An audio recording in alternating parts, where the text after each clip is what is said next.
This time on Custom Works, we've got a new camera and we've got some new camera kit. Oh yeah, and this feather duster. Let's get to the workshop.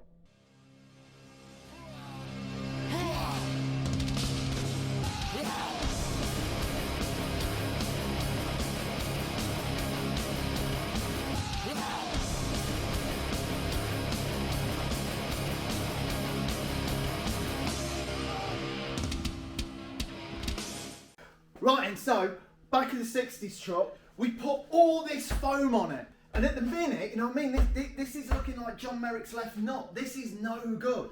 What we've got to do is sculpt this into a really nice shape. So first what I'm going to do, I'm going to get the saw, and I'm going to cut it roughly to shape, and then I'm going to suit up. Totally cover my face and everything, because this stuff is horrible to sand. And I'm going to sand it into a nice smooth shape, then get some fiberglass on, and make it a lot better. And there's some work on this to do as well, which is the rear window. And this needs to be lowered slightly. There's some sculpting needs to be done. And then once we've got all the glass on, we can cut this panel out and then see what we've got inside. And I know already what's inside.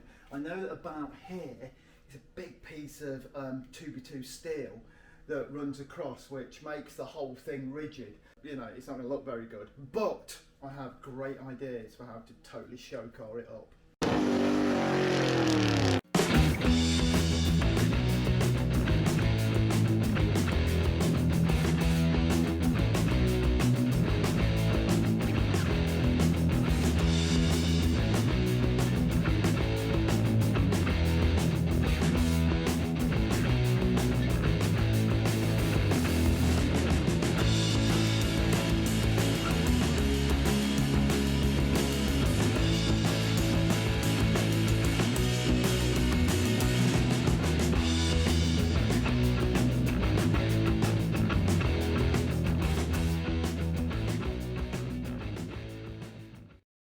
So, all of that hideous foam I've now sculpted.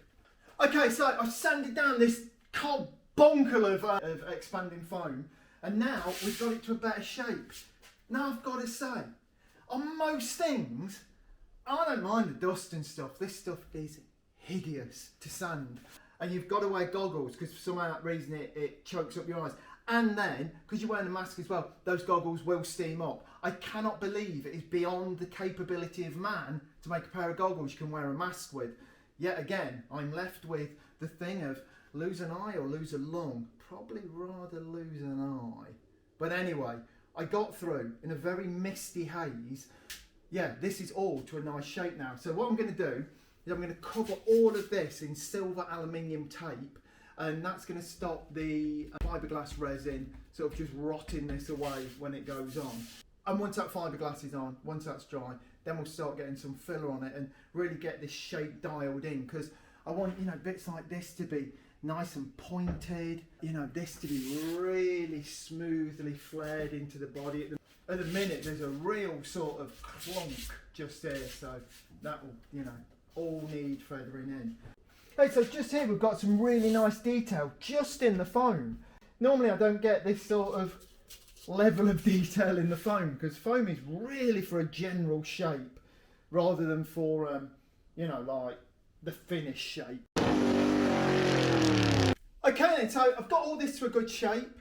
I've got it covered in silver tape, and what the silver tape's going to do is provide a barrier, so when I put the fiberglass resin on, it's not like urinating on snow. Because it will melt it away.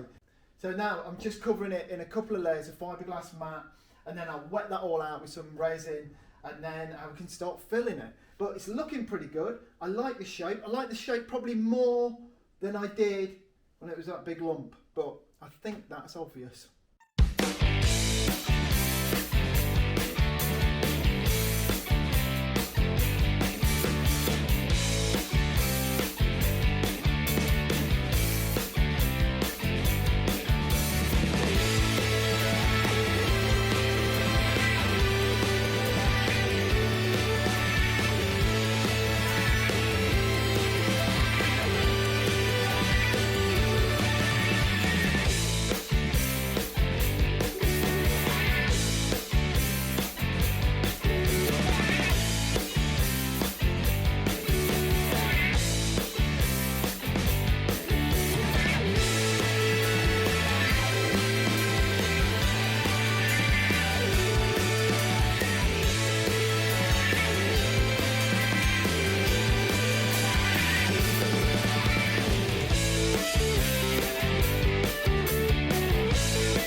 squishy foam and brain cake is now rock hard. There's this masking tape round it here as well. Now the reason this is here is sometimes you just can't get the fiberglass to go around the tight corners. So what I like to do, piece of masking tape around it, and then you can just smooth that in. And for some reason the tape like holds it in place. I don't know how it works. If put another layer of glass on there it would still come off, but for some reason the tape holds it, and sometimes you can wrap it round and it will stick. But all that will sand off, you know, it's not going to stay there, but it just gives me a nice tight wrap around there. What I'm going to do now, I'm going to DA all this off in 40 grit, get rid of all the shine so that the filler really takes nice. You never want to go over any unsanded fiberglass because it just dries so smooth, and fiberglass resin has this thing for, if you're using it in a mould, it does have a thing of it will release from a shiny surface. So always rough it up with a 40 grit, and that's what I'm going to do now. And then I'm going to put a disproportionate amount of filler on it.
First, I like to use Easy 1 to get my shape, and then you like to use U-Pole Fantastic to get it a bit smoother into this bit. I found Fantastic is really great for filling all the little bits, and then Easy 1's got a bit more oomph, you know, like body about it, so that makes the shape good.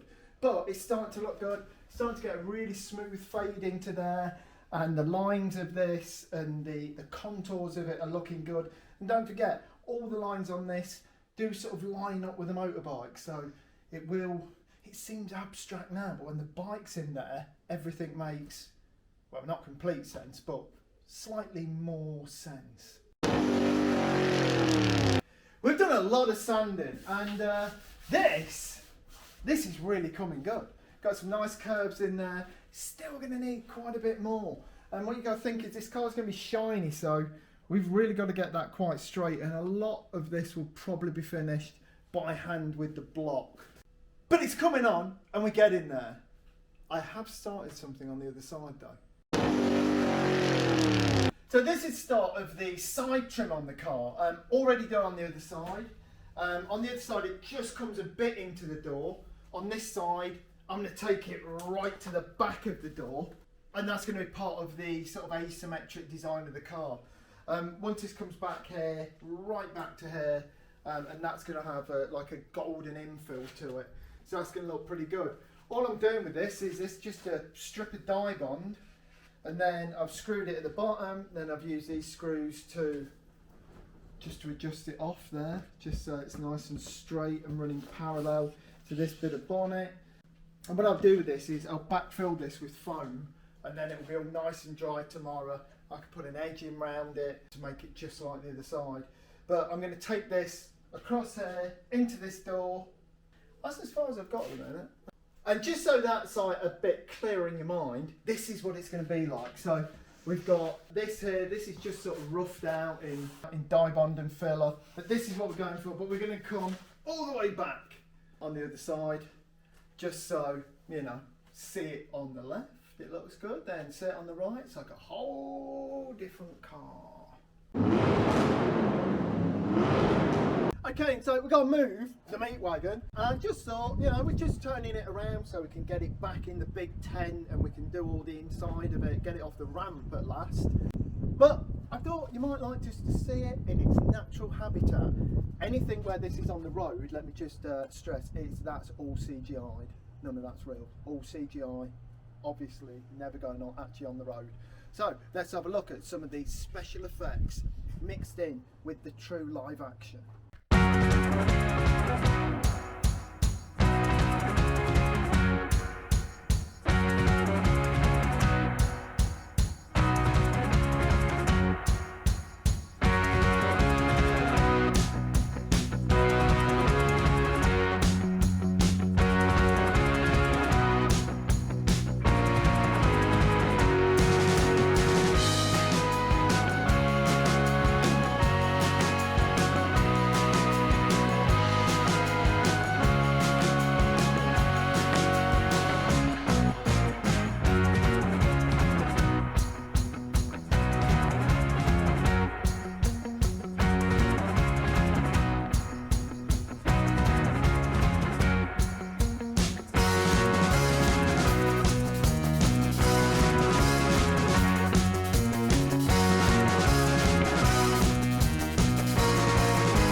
Right, and so meat wagon back in the hut thing, and we're ready now to start fitting out all that interior.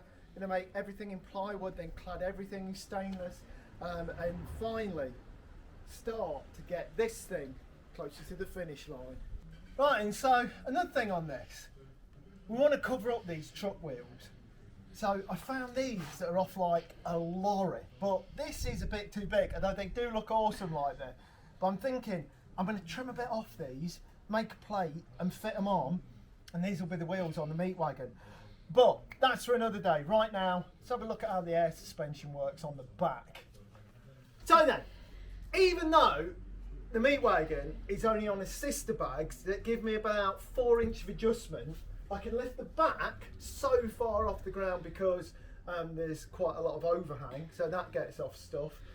And because I've dropped the body, I get that super lowness without, like I say, they're just the sister bags on the original leaf spring. So this is it when it's up, and then when it's down, it's like this.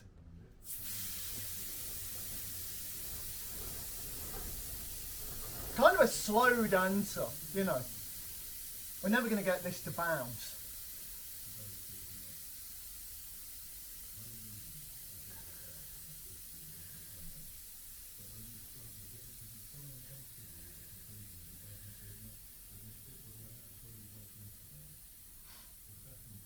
And at the minute as well, we're just on a Schreiber valve and the compressor to bring this up and down. So this should drop maybe a little bit quicker than this.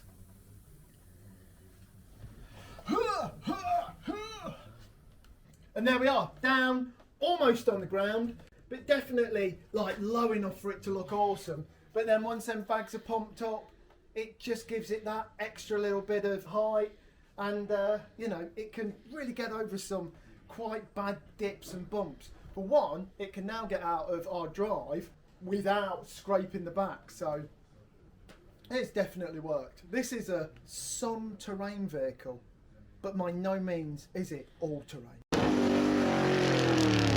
Right, and so just to have a look at the absolute, oh my god, catalogue of nightmares that's coming up in fitting this van out. Here we are at the minute, and we've got the like the big meat cooker plate thing. I think it's called a griddle, and the deep fat fryer in there, and the fridge. But at the minute, this is all just propped up on like some junk wood that we found knocking about, just to see where everything's going to go. So what I'm going to be doing is making all this all plush and nice. And you may remember some boring episodes from a few weeks ago when I was just insulating and paneling this out. basically I did that. It was quite a hard job, and I think this is going to be more of the same, but it's going to be absolutely awesome. Everything very clean lines, very modern, very slick. Nothing like the rat rod on the outside. This is going to be, it's going to like an operating theatre in a rusty old truck. This thing is going to be perfect. And of course we've got this massive hole up here where the coffee machine is going to slide back in when it's being used, so it'll almost be flushing this wall, but nicely visible from outside. This thing has cost a fortune. It's full of glitz and sort of the glamour of coffee. I'm saying that. So that will slide in and out of here, and that's going to be awesome. Although that's an order at the minute and we've not got it, so we can't make the box and we can't do any of this. However, the back bit of the van that I was just talking about, that is ready to do, so we're going to be on it. That's about all for this week. Don't forget, you can still buy t-shirts on our Etsy store, reduced to just £20 now. And also, don't forget, click, subscribe, bell icon, all of those other things, and that is it. During the next 7 days, I'll be doing stupid things with cars in order that you can look, point and laugh next week. I thank you very much, and good night.